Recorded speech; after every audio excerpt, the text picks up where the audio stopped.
Na semana passada falamos das bases que a igreja do futuro não pode perder em hipótese alguma, que são bases essenciais para que se constitua de fato a igreja de Jesus. E hoje nós vamos falar sobre um novo tema. Para isso, eu gostaria que você abrisse a sua Bíblia lá na primeira carta de Paulo aos Coríntios, capítulo de número 9, versos 19 até 23. 1 aos Coríntios é o texto que nós vamos compartilhar. Eu vou deixá-lo ali também na projeção para você poder compartilhar. E estou usando a versão da Nova Tradução na linguagem de hoje, uma versão bem contemporânea. O apóstolo Paulo inicia dizendo assim: não sou um homem livre,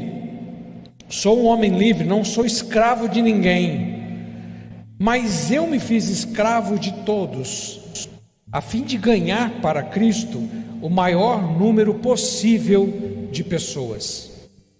Quando trabalho entre os judeus, vivo como um judeu, a fim de ganhá-los para Cristo.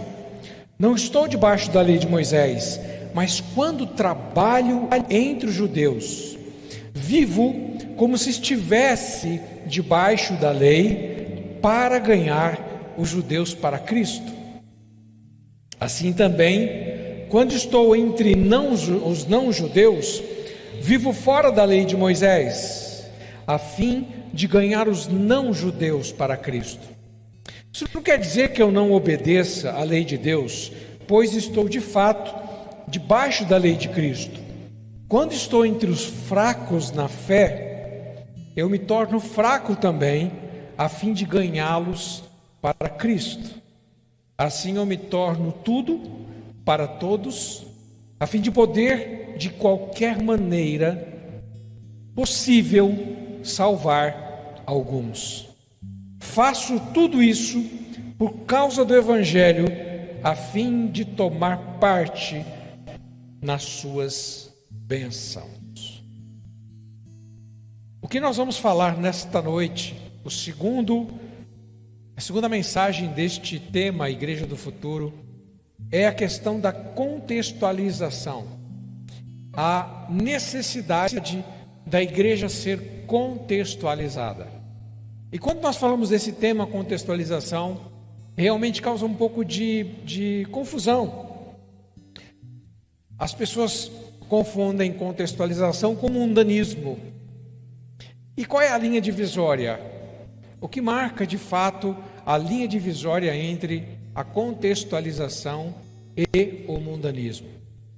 Quando eu paro para olhar para a minha trajetória como pastor, eu sou pastor já há alguns anos, há mais de 30 na verdade, eu sei que não parece, mas quando eu começo a olhar lá atrás, lá no início, eu fui um pastor que já proibi cinema, porque na igreja do Nazareno, no manual estava escrito que não era para ir para o cinema, e eu proibia os membros da igreja: não pode ir para o cinema não. Eu já proibi, inclusive os meus filhos, de assistirem vídeos da Disney, por causa do satanismo que estava embutido dentro, ou pretensamente embutido dentro dos filmes da Disney. Eu já proibi ouvir música não cristã, música secular, em todas as hipóteses. E aí eu começo a perceber que hoje eu já tenho uma visão um pouco diferente daquelas minhas proibições. Hoje, na verdade, eu vou ao cinema. Já fui várias vezes ao cinema. Hoje, na verdade, ouço às vezes músicas que não são músicas cristãs. Eu vivi na minha adolescência, foi a melhor época da música. Que se você já ouviu músicas dos anos 80, você vai perceber que com certeza foi a melhor época. E aqui é lógico que vale traçar um parâmetro de muito cuidado aqui, né? Quando a gente fala de música secular, tem música secular e tem música secular, né? Porque, me desculpe aqueles que gostam do funk de hoje, que é só a graça e a misericórdia de Deus. Mas o funk dos anos 80 era diferente. As letras eram diferentes, a musicalidade era diferente. E quando eu paro para olhar nessas coisas, eu penso que na verdade era zelo, não era maldade, era zelo. Porque quando a gente vai para a Bíblia para tentar, quando a pessoa pergunta assim: tá bom pastor, não pode, mas me mostra na Bíblia onde está. E quantas vezes eu tive que tentar arrumar algum versículo para tentar provar alguma coisa que na verdade não tem prova, que não tem base bíblica para isso. E, irmãos, infelizmente a grande realidade é que muitas vezes a igreja proibiu algumas coisas que a Bíblia não proíbe. E aqui a gente entra numa linha muito fina. Eu sei que às vezes é melhor pecar por zelo do que pecar por negligência. E esse é o caminho que normalmente a gente trilha e que a gente deve trilhar. Mas quando a gente fala no mundo contextualizado, quando a gente fala nesse mundo que a gente vive, tem determinadas coisas que você vai falar assim, que a Bíblia diz que não pode, e você vai ter que provar onde é que não pode. Aonde é que está escrito? Aonde é que a Bíblia diz que não pode? E aí às vezes a gente tenta arrumar versículos. Usamos o Velho Testamento, a gente às vezes tira o texto do contexto para tentar arrumar alguma forma de provar que a nossa tese está certa. Mas isso é forçar argumentos bíblicos. Então, a linha, você percebe que é muito tênue aqui, quando a gente fala de contextualização. E eu penso que muitas dessas coisas, desses excessos de zelo, eles acabaram se tornando paradigmas que a gente coloca na nossa mente e a gente diz como, a partir daqui eu não posso ir. A gente começa a colocar algumas fortalezas na nossa mente e o perigo disso é alienação. Eu vou falar disso depois. Quando a gente às vezes fica tão fora do que o mundo está vivendo e que a gente às vezes perde o contato com o próprio mundo que a gente precisa evangelizar. Quando eu falo de música, eu lembro do Charles Wesley, o Carlos Wesley, o irmão do John Wesley. Muitos hinos que nós cantamos dentro dos nossos hinos, chamados hinos de santidade. O que o Carlos Wesley fazia na Inglaterra? Ele pegava músicas seculares e usava toda a musicalidade com os arranjos e colocava a letra cristã. Por quê? Porque era mais fácil das pessoas da época dele entenderem isso, ouvirem algumas, não todas, né? Mas algumas músicas ele fazia isso, músicas que as pessoas conheciam e colocava uma letra cristã para ter a simpatia. O pessoal já conhecia a música, mas eles iam, quando começavam a ouvir, eles estavam cantando músicas com a mesma música, o mesmo ritmo, a mesma melodia, mesmo arranjo, mas com outra letra. E foi uma estratégia nas suas publicações que Wesley fazia. Ele fazia publicações que usavam ditos populares, que eram coisas mais populares. Para que isso? Para ajudar o povo a entender, para tornar a igreja acessível, para deixar a igreja de uma forma que o mundo pudesse olhar para ela, não como algo completamente difícil e inacessível. A igreja do futuro, ela necessariamente, principalmente no mundo globalizado que a gente vive, ela precisa se contextualizar. E aí, como é que a gente faz para quebrar? Como que a gente mede os nossos paradigmas? O que a Bíblia fala sobre isso? A Bíblia fala sobre os nossos paradigmas. A Bíblia fala sobre essa linha tênue. Paulo fala isso, falando aos Coríntios, em dois lugares. Primeiro aos Coríntios capítulo 10, verso 23, ele diz assim: todas as coisas me são lícitas, todas as coisas eu posso fazer, mas nem todas convêm. Todas as coisas me são lícitas, todas eu posso fazer, mas nem todas edificam. 1 Coríntios 6,12: todas as coisas me são lícitas, mas nem todas as coisas me convêm. Todas as coisas me são lícitas, mas não me deixarei dominar por nenhuma delas. Você vê que o apóstolo Paulo aqui, ele está colocando parâmetro. Ou seja, eu posso fazer tudo o que eu quiser, mas a pergunta é: convém, edifica, me domina? Quando a gente começa a pensar nisso, e aqui é um exercício que eu penso que é muito pessoal, que a gente tem que fazer conosco mesmo. Eu posso fazer tudo o que eu quiser, mas eu estou pecando? Eu estou me deixando dominar com isso? Isso está, de fato, deixando de edificar minha vida, ou me levando para fora dos caminhos do Senhor? Todas essas coisas eu tenho que analisar e ter para que eu tenha uma visão correta da minha postura como cristão, vivendo no ano de 2021. Porque a igreja que eu e você participamos hoje é a igreja de 2021, que é muito diferente da igreja do começo de 2020. Até março de 2020 nós éramos um tipo de igreja. Hoje, nós estamos em abril de 2021, nós somos outro tipo de igreja. A abrangência, a penetração da igreja aumentou. As formas de evangelismo mudaram. E como é que esta igreja vai ser uma igreja que cativa a sociedade ao ponto de fazer com que a sociedade olhe para essa igreja e veja nesta igreja algo de atrativo? E é lógico que quando a pessoa conhece Jesus, imediatamente ela se sente atraída por Ele. Mas muitas vezes as pessoas, antes de conhecerem Jesus, ela conhece a igreja. Ela conhece as pessoas da igreja, para depois conhecer Jesus. Então a necessidade de contextualização desta igreja do futuro é muito grande. Agora eu quero falar exatamente sobre essas questões de contextualização: Bíblia, cultura e método, ou métodos. Essas três coisas são extremamente importantes quando eu penso em contextualização. Esses três pilares para a contextualização: Bíblia, cultura e método. Quando eu falo de Bíblia, a Bíblia, ela não muda. A Bíblia não muda segundo o contexto. A Bíblia não muda segundo o mundo muda. A Bíblia é imutável e inerrante.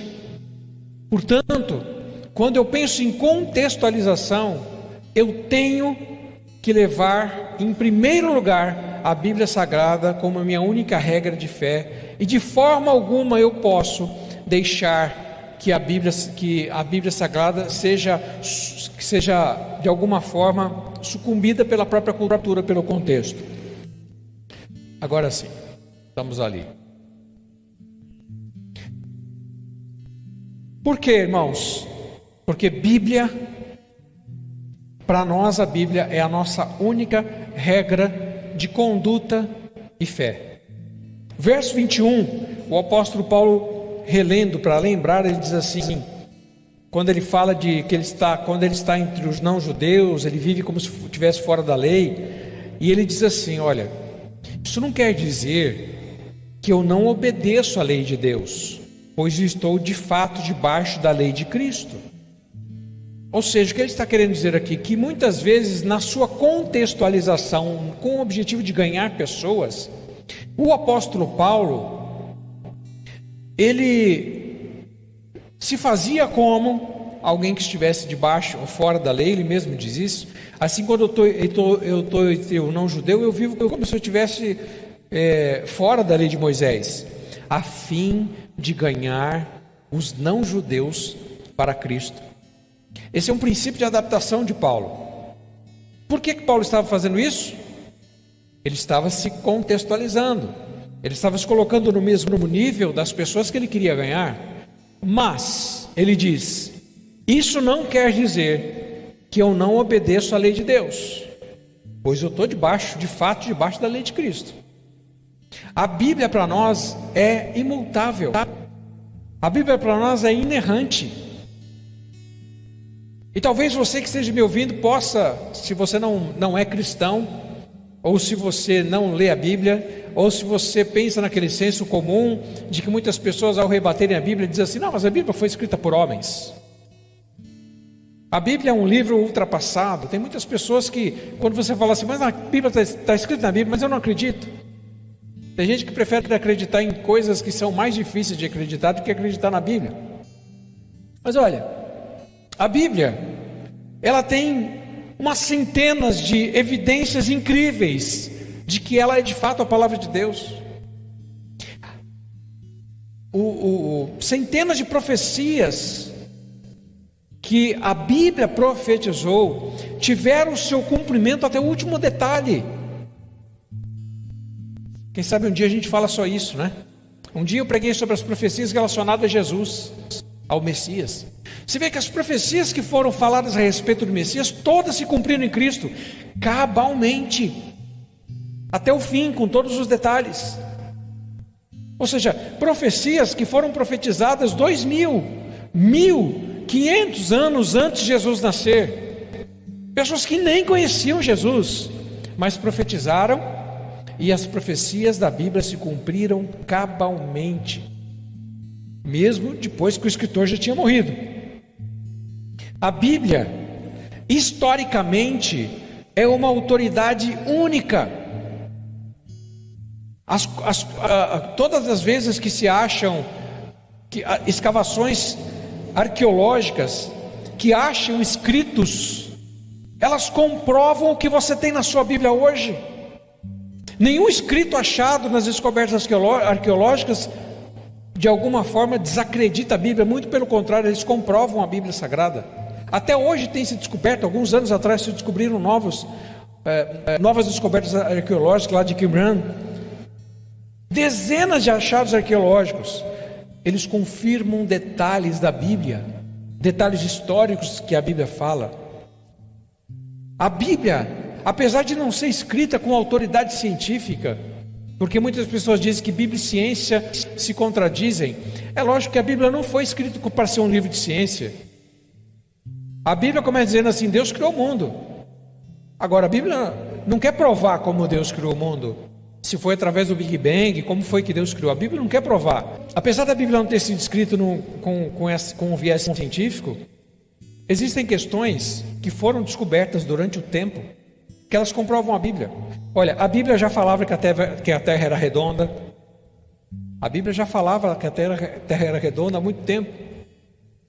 Quando Galileu Galilei falou que a Terra era redonda, o pessoal queria rotulou ele como herege. Mas está lá em Isaías 40:22. A Bíblia fala da infinita extensão do universo em Isaías 55:9. Depois eu mando esse texto se você quiser aí. O vasto número de estrelas em Jeremias 33:22. A importância do sangue para a vida está lá em Levítico 17:11. A circulação atmosférica está lá em Eclesiastes capítulo 1 verso 6. O campo gravitacional está lá em Jó capítulo 26 verso 7. E tem mais outros textos que por aí vão, que a Bíblia, mesmo não tendo a necessidade de comprovar a ciência, a Bíblia fala de questões que a ciência veio descobrir ao longo da história. A Bíblia já estava escrita. Então a Bíblia é uma autoridade, inclusive para a própria ciência, para a comprovação da própria ciência. Fala-se muito da questão do ser humano, que o homem veio do macaco, segundo a teoria de Darwin, e essa teoria depois foi sendo aperfeiçoada. Aí depois o homem veio da água, que era como um girino, e a última descoberta é que pelo fato do homem ter minerais no seu organismo, você tem ferro no seu organismo, você tem fosfato no seu organismo, você tem minerais que estão na terra, estão no seu organismo. E por quê? Porque a Bíblia já diz: o homem foi criado do pó da terra. Então perceba que a Bíblia, apesar de não ser escrita no viés da ciência, foi escrita no viés da fé, parte do princípio de que aquelas pessoas já criam em Deus, não tem que provar que Deus existe. Por isso a Bíblia não começa falando da existência de Deus, vai falar assim: Deus criou, porque Ele já existia, e pronto. Mas perceba a autoridade única da palavra de Deus. A Bíblia tem uma estrutura que é única. Como alguém pode dizer que não crê na palavra de Deus, quando você pega um livro, a Bíblia, que tem 66 livros, que foram escritos por 40 autores diferentes, que a maioria deles nem se conheceu, num período de 1.500 anos. 1.500 anos para ser escrito, 40 autores diferentes. E você vai perceber que a Bíblia tem uma unidade, ela tem uma consistência. Um não sabia o que o outro escrever,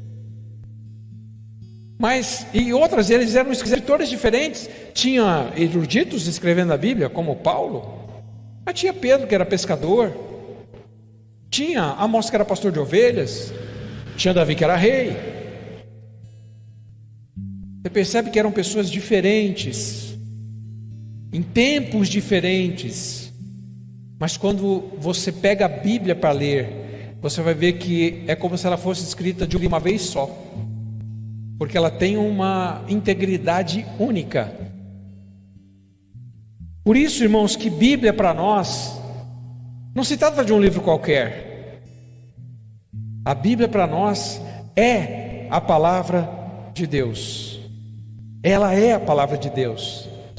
Ela não erra no que ela fala. Portanto, Bíblia tem valores que são imutáveis. Tem valores que são únicos e que de forma alguma a cultura, qualquer tipo de cultura, pode mudar o que a gente acredita na palavra de Deus, de forma alguma. A Bíblia para nós, quando a gente pensa em contextualização, ela está acima de qualquer mudança. E sempre quando a gente vai questionar os nossos paradigmas, nós vamos olhar para a palavra de Deus e buscar na palavra de Deus o que ela diz a respeito disso. E talvez algumas coisas você vai perceber que ela não diz a respeito de algumas coisas. Se ela não diz a respeito de alguma coisa, você tem que olhar o contexto da Bíblia. Se no contexto não diz a respeito de alguma coisa, não adianta você querer proibir. Por quê? Porque a Bíblia não fala a respeito. Se fosse importante, você pode ter certeza que Deus tinha falado. Portanto, Bíblia, para nós, esses critérios são extremamente importantes. As profecias cumpridas, a sua autoridade histórica, a sua autoridade científica e a sua estrutura única. Quando falamos de contextualização, nós temos que levar em consideração, assim, em segundo lugar, a cultura. Paulo fala no verso 20: quando trabalho entre os judeus, vivo como judeu, a fim de ganhá-los para Cristo. Não estou debaixo da lei de Moisés, mas quando trabalho entre os judeus, vivo como se estivesse debaixo da lei, para ganhar os judeus para Cristo. O que é cultura? Cultura é o conjunto de costume, normas e valores que uma determinada sociedade possui.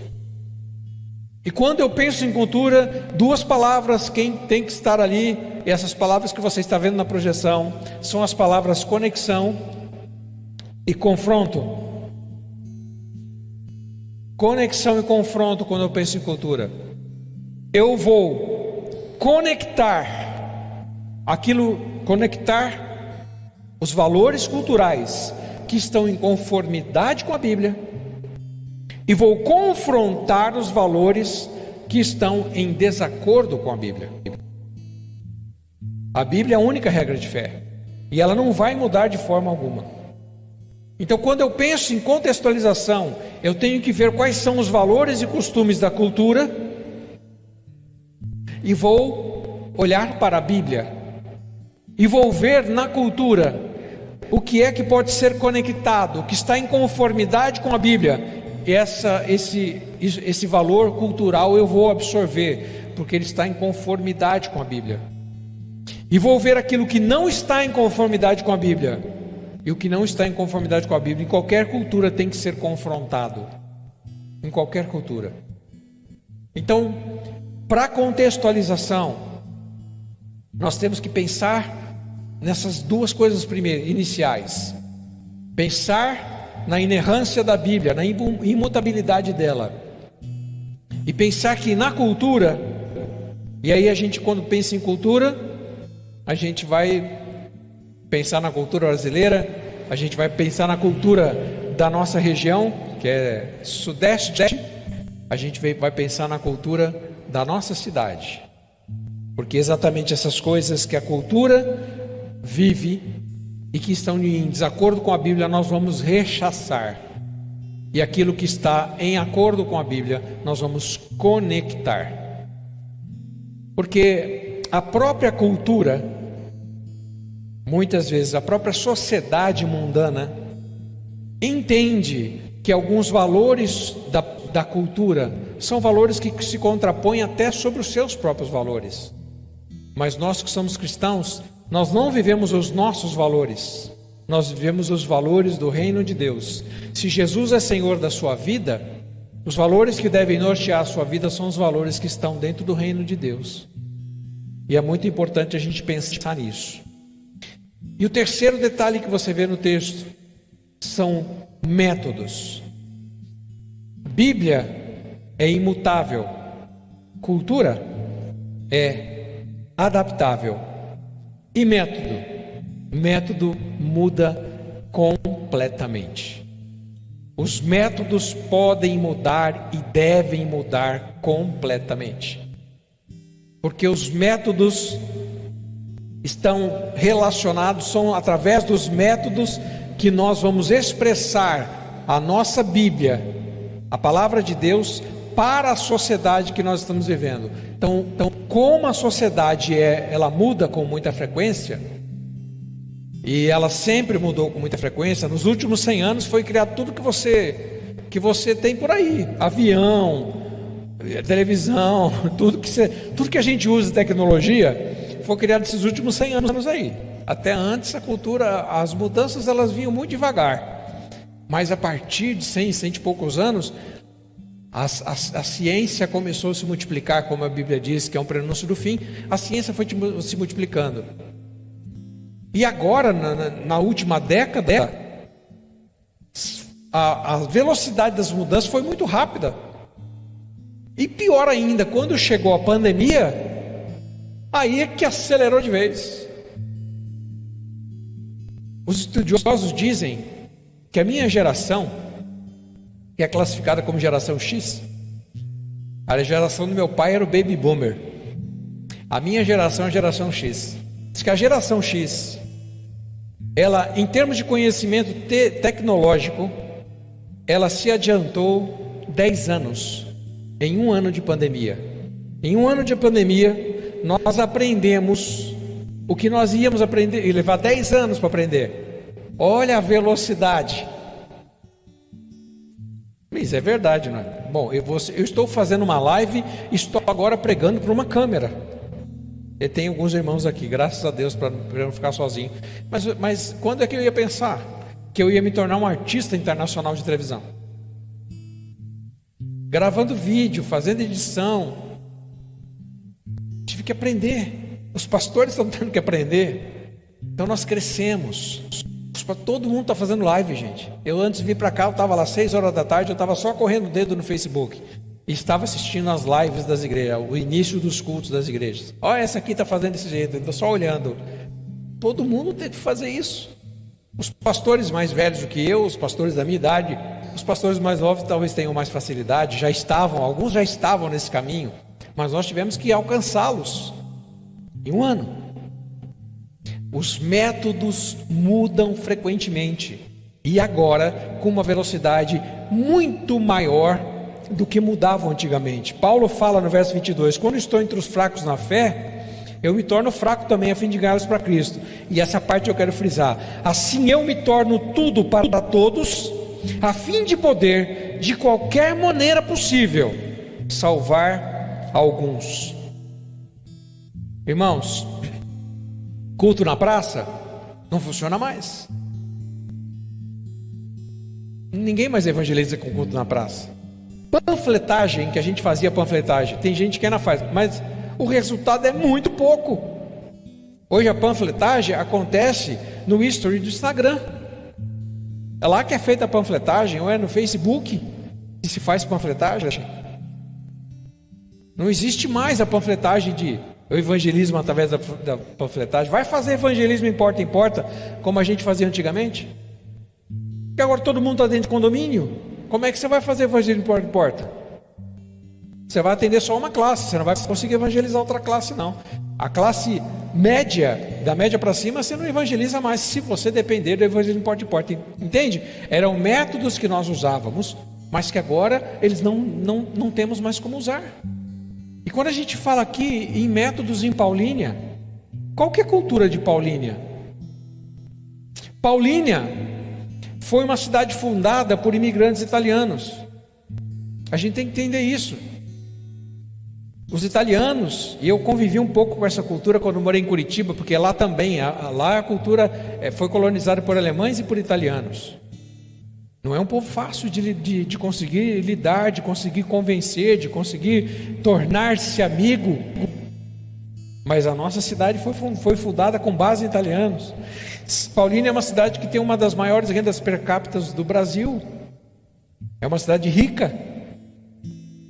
Paulínia é uma cidade que, apesar disso, ela tornou-se, apesar da sua base italiana, ela tornou-se uma cidade aberta para os que vêm de fora, porque ela não era no início. No início da cidade de Paulínia, ela não era aberta para os que eram de fora, mas no hino de Paulínia, você que conhece o hino diz assim: forasteiros que aqui comparecem e se alistam na nossa legião, jubilosa a cidade agradece, porque é mais que um amigo, um irmão. Hoje a cidade de Paulínia é aberta para aqueles que vêm de fora, como é o meu caso e talvez o seu, de muitas pessoas. Eu vim de fora, mas eu sou cidadão de Paulínia desde 91. Recebi até uma placa alguns anos atrás de cidadão paulinense. E agora eu sou de verdade cidadão paulinense, né? Não sou mais um forasteiro do hino. Mas veja, é uma cidade que hoje está aberta para receber pessoas. Então é uma cidade que tem um grande movimento de gente indo e saindo. Principalmente quando mudou um pouco disso, mas quando a Replan estava lá nos seus altos, na alta fase da Replan, com aquela monte de empreiteira que estava lá dentro, tinha mais de 5 mil pessoas na cidade que estavam envolvidas com o trabalho de empreiteiras, pessoas que estavam em movimento, mudavam para cá, saíam. Tinha muitos irmãos da nossa igreja que vieram, foram recebidos como membros e depois mudaram, foram para outra cidade, porque essa é uma característica da nossa cidade, e nós temos que entender isso. A faixa etária de Paulínia, sabe qual é a maior faixa etária de Paulínia? Está entre os 20 e os 34 anos. O que a gente precisa aprender como igreja nos nossos métodos? Que a maior faixa etária está entre 20 e 34 anos. Isso é censo do Ibope, está na página lá do Ibope.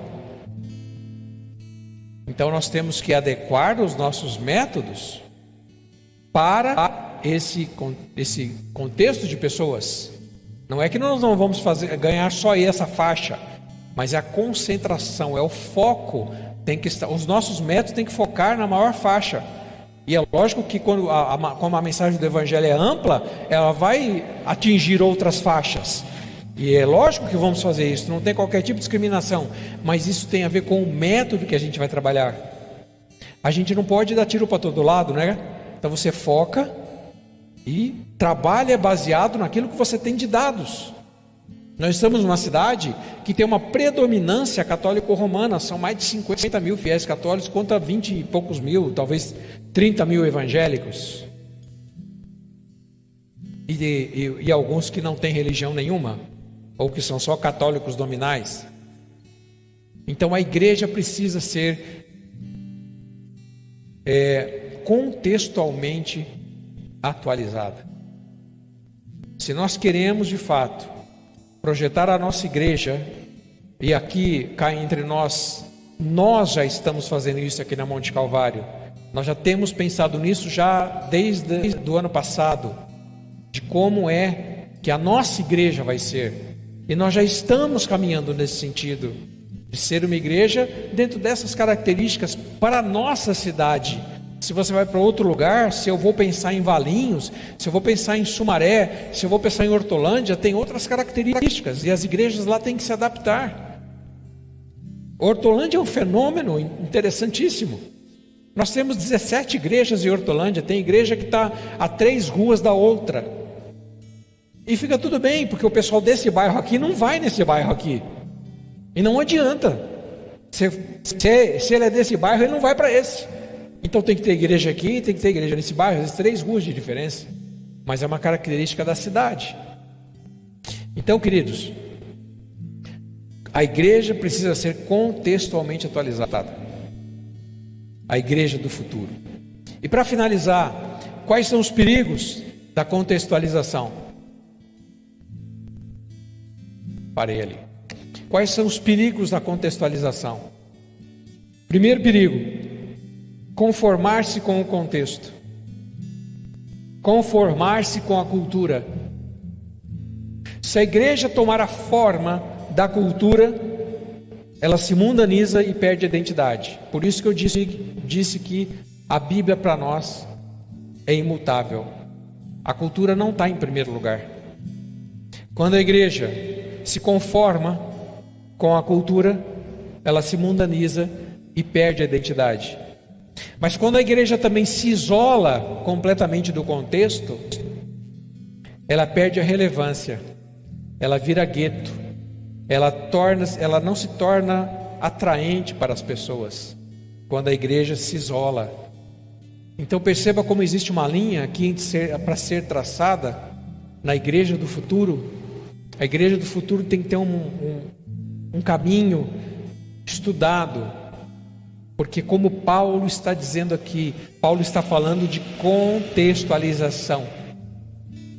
Ele se contextualizou para ganhar pessoas, e nós também temos que nos contextualizar, tendo em vista a Bíblia, a cultura, para criarmos métodos para sermos relevantes na nossa cidade, sem sermos mundanos. E é esse o caminho que a Igreja do Nazareno Monte Calvário está trilhando. Estas séries de mensagens que eu tenho pregado, elas estão projetadas desde o ano passado, porque elas visam levar a você valores, como nós falamos do simplificar no mês passado. Estamos falando da igreja que a gente está criando, que a gente está adequando. A igreja no sentido de igreja local. A igreja de Jesus já existe, né? Mas como é que a nossa igreja local vai conviver e vai se desenvolver e vai ser relevante em Paulínia? E é exatamente assim que nós estamos pensando, guardando esses elementos que nós acabamos de falar. E aqui vem o convite para você. Vem com a gente. A pandemia está acabando, gente. Aliás, está acabando não, talvez a gente não convive, mas ela está diminuindo. A vacina chegou. A pior fase já passou. Agora nós vamos ver uma fase de decréscimo. As igrejas devem voltar a se reunir ainda, provavelmente no mês de abril, com cultos presenciais. Isso já deve acontecer, porque agora estamos passando da fase crítica. E nós, neste ano de 2021, vamos ser uma igreja relevante para a Paulínia, talvez como nós nunca fomos. Agora nós vamos ser. Vem com a gente, vem conosco. Conto muito com a sua ajuda, conto muito com a sua disposição e com o seu apoio, porque nós vamos ganhar muitas pessoas para Jesus dessa cidade, e você pode ter certeza disso.